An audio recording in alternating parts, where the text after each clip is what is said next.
Hello guys, welcome back to the channel. आज पुन्हा स्वागत आहे तुमचं आपल्या चॅनलवर.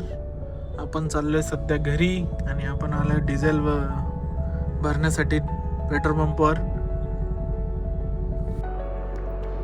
हाय guys, welcome back to the channel. आजचा टॉपिक खूप मोठा आहे, कारण की या अगोदरचा पण व्हिडिओ आपण डिझेल आणि पेट्रोल आणि LPGवर बनवला होता. आणि पेट्रोल बाईक्स बंद होणार. काल एक पोस्ट होती की दिल्ली गव्हर्नमेंटने आता ज्या पेट्रोल बाईक्स आहेत त्या विक्रीसाठी बॅन केलं आहे. पेट्रोल बाईक्स बंद होणार का? EV फ्युचर E20 आलं, आता E85 येतं आहे. आपण मागं एक रील बनवली होती, ती होती E27वर. आता आपल्या ज्या बाईक्स येत आहे नवीन वगैरे त्याच्यावर लिहून येतं की E20 पेट्रोल येणार. आता E27 पण आलं आहे ना, आता E85 येणार आहे. म्हणजे 85% इथेनॉल ब्लेंडिंग होणार. आणि आता बातमी आली जसं दिल्लीमध्ये 2028पासून new petrol two wheelers ban proposal. म्हणजे फ्युचर खरंच बदलतं आहे का? आणि आज आपण खरंच त्या विषयावर बोलणार आहे. आपण या विषयावर व्हिडिओ याच्यासाठी बनवतो आहे की आपल्याला काहीतरी फिक्स गव्हर्नमेंटने पॉलिसी दिली पाहिजे. कारण की आपण एखादी नवीन बाईक कार आता कधी घेतलीत आणि ती कधी बॅन करायचं किंवा बॅन झाली तर मग ती घेऊन काय फायदा? किंवा लोकांना नवीन गाडी घेण्यासाठी किंवा व्हेकल घेण्यासाठी काहीतरी ठोस गव्हर्नमेंटनी रूल्स किंवा पॉलिसी जाहीर केलं पाहिजे की बाबा हे आता फ्युल भेटणार नाही आणि तुम्हाला ह्या गाड्या घ्यावं लागणार किंवा गाडी घेऊ नका. ठीक आहे. आत्ताच एक फेसबुकवर आणि इंस्टाग्रामवर पोस्ट होती न्यूज. दिल्ली गव्हर्नमेंटने प्रपोजल दिलं आहे की 2028पासून पेट्रोल टू व्हीलर सेल्स बंद आणि फक्त EV ओनली सेल्सकडे शिफ्ट करा असा. जर हे झालं तर इंडियामध्ये मोठा चेंज होईल. कारण इंडियामध्ये बाईक मार्केट खूप मोठं आहे आणि टू व्हीलर म्हणजे मिडल क्लास लाईफलाईन आहे. तर ही बंद होणार का? कारण की अजून त्याच्यावर गव्हर्नमेंटने काही पॉलिसी दिली नाही आहे. हा डिसिजन का? सर्वसामान्य माणसासाठी हा डिसिजन म्हणजे खूपच मोठा असेल. कारण की टू व्हीलर म्हणजे मिडल क्लास लाईफलाईन आहे. त्यानंतर Delhi pollution problem, fuel import problem, traffic problem किंवा EV बाईक्स वापरल्या तर पोल्युशन झिरो होणार का?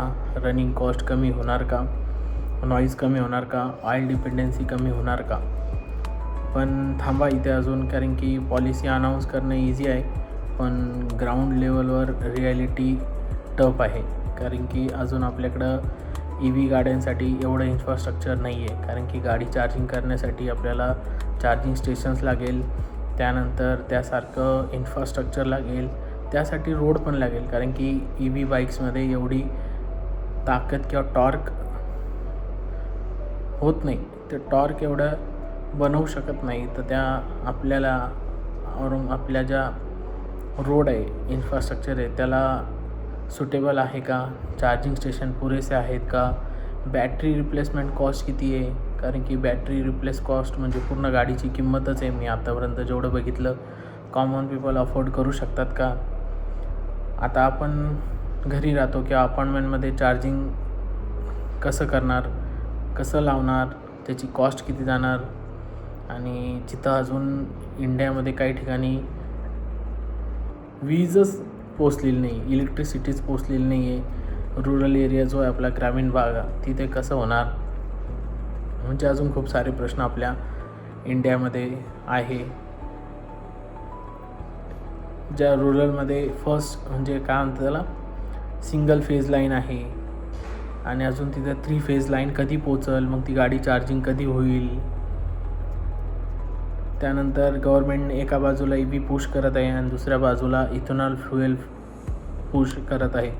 इथेनॉल 85 गुगल करणार नाही, काय डायलॉग येतो की नाव घेणार नाही, गुगल करून घ्या. आपले जे मिनिस्टर आहे त्यांचा फोटो होता त्याच्यावर आणि त्यांनी सांगितलं होतं की E85 म्हणून पेट्रोल आणणार आहे. E27 पण आणलं.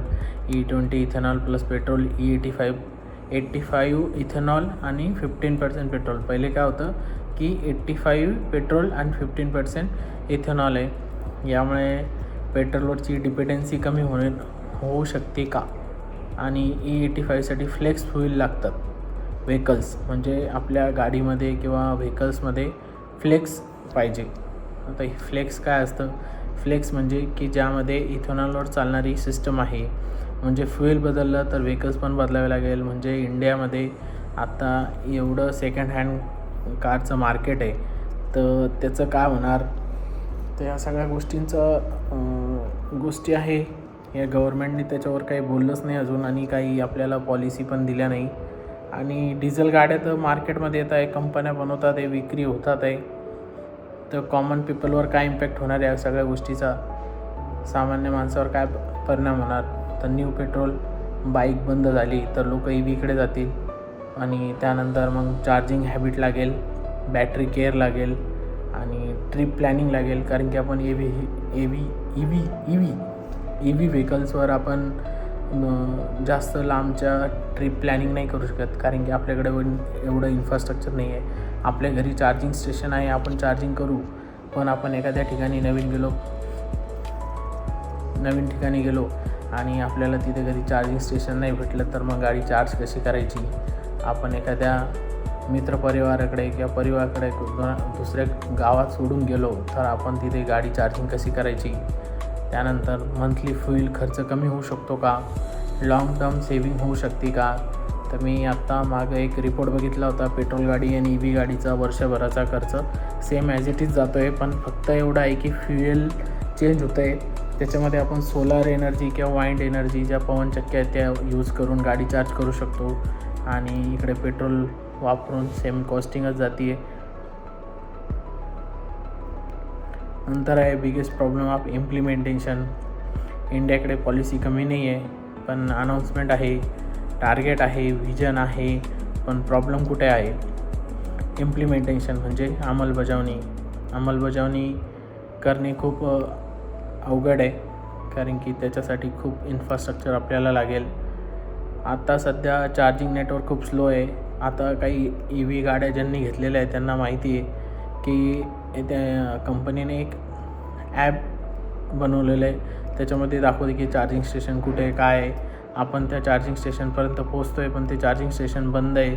मग गाडी चार्ज करायची कशी? चार्जिंग नेटवर्क स्लो आहे, बॅटरी इकोसिस्टम कमी आहे, फ्युएल पंप अपग्रेड इनकम्प्लीट आहे. म्हणजे आता जे काही पेट्रोल पंप आहे आपल्याकडे आत्ता इंडियामध्ये सध्या, त्यांच्याकडे EV चार्जिंगची सुविधा उपलब्ध अजून पूर्णपणे झालेली नाही आहे. फक्त सिटीमध्ये आहे, अजून तालुक्याच्या ठिकाणी पण एवढं नाही आहे मला तरी माझ्या माहितीनुसार. आणि फ्लेक्स व्हेकल तर कमीच आहे. म्हणजे फ्लेक्स व्हेकल अजून तर मी म्हणतो इंडियन मार्केटमध्ये आलेच नसेल. फ्लेक्स व्हेकल्स येण्यासाठीच अजून आपल्याला खूप दिवसाचा कालावधी आहे. फ्लेक्स व्हेकल म्हणजे ज्याच्यामध्ये हायड्रोजन किंवा मग इथेनॉल ब्लेंडिंगच्या ज्या फ्यूल आहेत त्या आपण चालवू शकतो किंवा ते पेट्रोल टाकून चालवू शकतो, त्याला म्हणतात फ्लेक्स व्हेकल्स.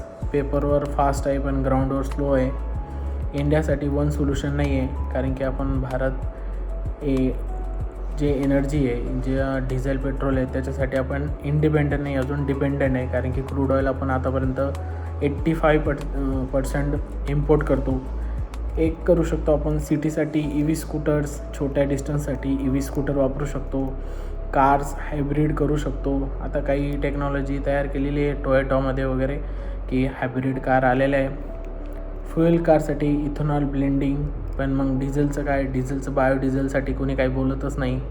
आणि लाँग फ्युचरसाठी solar plus battery mix strategy करावं लागेल. त्याच्यासाठी खूप सारी टेक्नॉलॉजी आपल्याला ॲवेलेबल करावं लागेल आणि ती एनर्जी, सोलार एनर्जी जी टाईम कन्झम्पशन आहे त्याचा टाईम कमी करावा लागेल.